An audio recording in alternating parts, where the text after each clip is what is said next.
Virtual Cyber Troopers was originally an arcade game released in 1996, and it also received a port to the Saturn in the same year. Virtual is a 1v1 arena style fighting game where players pick giant robots called virtuaroids to fight against each other. It's a fast paced action game that's easy to pick up and play but hard to master. I feel like we have to talk about the controls first because Virtual is quite unique in this case. You see, the original arcade machine used a twin stick setup, which of course was a very different but a good way of playing this game compared to anything else at the time. That's great for arcades, but what happened when Sega brought the game home? Well, what happened was Sega just decided to bring the twin sticks home too. Problem solved. So anyone wanting that true arcade experience at home could and can still just go and buy the twin stick, which also works on a few other Saturn games. The twin sticks aren't cheap though, and not everyone had the luxury of getting hold of one.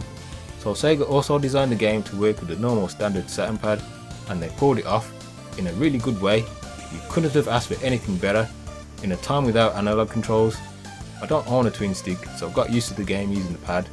It won't take you more than 10 to 15 minutes of playing before the controls just become natural. This is a testament to good game design by the devs, as sometimes when I go back to play some of my old games, particularly early 3D games, it takes quite a while for me to adjust back into the swing of things.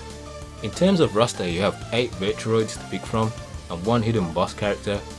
Now that might sound like a small roster, but I can say unlike a lot of fighting games, there aren't any clone characters.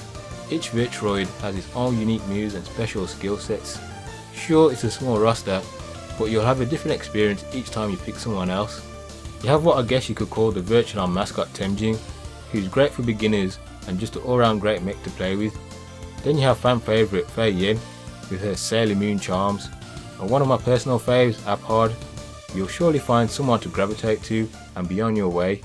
Like most fighting games, I'd say pick 1 or 2 characters and learn to master them if you want to get good at the game. So the gameplay is simple: beat the CP or human opponent in 1v1 combat in an enclosed stage. Your virtuaroids are equipped with 3 attacks: explosives, firearms and melee, along with other techniques that are unique to each virtuaroid. A, Y and C are for your attacks. B is for your dash, which is very important in this game, and you have X and Z that are both for jumping. You might be thinking 3 attacks isn't much, but depending on which direction you dash on the D-pad will change what attack actually comes out and opens up a whole bunch of more attacks for you to play with. This is also the same case when you jump. Lock on in this game only remains if you have your opponent in your view with the camera. If you lose track of your opponent, there's no quick button to regain lock on. There are a number of ways to regain lock on though. Using the L and R top buttons to turn and face your opponent is absolutely the wrong way to regain a target lock. It's way too slow. While you might get away with it for the first 2 rounds, you sure won't after that, and playing against a human player will see you get destroyed every time. The best 2 ways to regain lock on is to dash and press one of your attacks.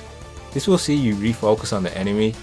The next way is to simply jump, or preferably jump cancel, as a normal jump leaves you quite vulnerable. What's so great about Virtual is that it's easy to play. It reminds me of Street Fighter 2, which was a successful game because it had this easy pick up and play vibe to it that anyone could enjoy it. Sure, you could button bash your way to victory, but those that got deep into the game could see things on a more complex level, which any person really into fighting games will notice. I feel the same way about Virtual. At face value it just looks like random fun, and it can be just that if you want, but when you watch high level players and play the game long enough for yourself, you slowly come to realise more tactics and mechanics at work, like finding out what special moves cancel out your opponent's own moves for example, and when to use jump cancel, and much more, or trying to outwit your opponent. This is what makes Virtual such a joy to play. It's great to get a fighting game where you don't have to explain a million things at first, and just have fun in 10 to 15 minutes of turning it on, and it simply just carries on being fun, but also adds depth if you want it. The game does offer split screen 2-player mode as well, which does take a knock in performance compared to single player, but it's still playable, and it's very much where any fighting game really comes to life playing another human. Graphically, yes, the Saturn version does not match the arcade version, but it's still a fantastic port and plays very well without any noticeable problems. The arenas you fight in are well designed and certainly add atmosphere to your battles. The music is great too, some tracks better than others. but good enough to get you hyped up in a match. The game's story is more bonkers than it needs to be. I guess it's there for people who want to go deep into the lore of the game. All you need to know is that it's set in the far future of Earth, and some giant robot AI on the moon has gone completely crazy, and it's going to shoot some mega death cannon and destroy us all. It's up to you as one of the good robots to go up there and show him who the boss is. Really, that's the last thing on your mind when you put this on. Just the quality gameplay at hand is what you'll be thinking about. Virtualine is a great game for people with little time. You can enjoy it for long or short periods. It's up to you. Now, anyone that's into retro gaming will know that the Saturn is a notoriously expensive console to collect for, with some really ridiculously priced games. Virtualine, however, is not one of those games. It's actually on the other end, being one of the cheapest games on the system, costing roughly £10 for the Japanese version and not much more for the Western release. If we are talking about value for money here, then Virtualine is easily the best game on the Saturn you're going to find in that price range by a country mile. This makes it a must-own title for any Saturn collector. Of course, you might not be into these types of games, and that's fair enough.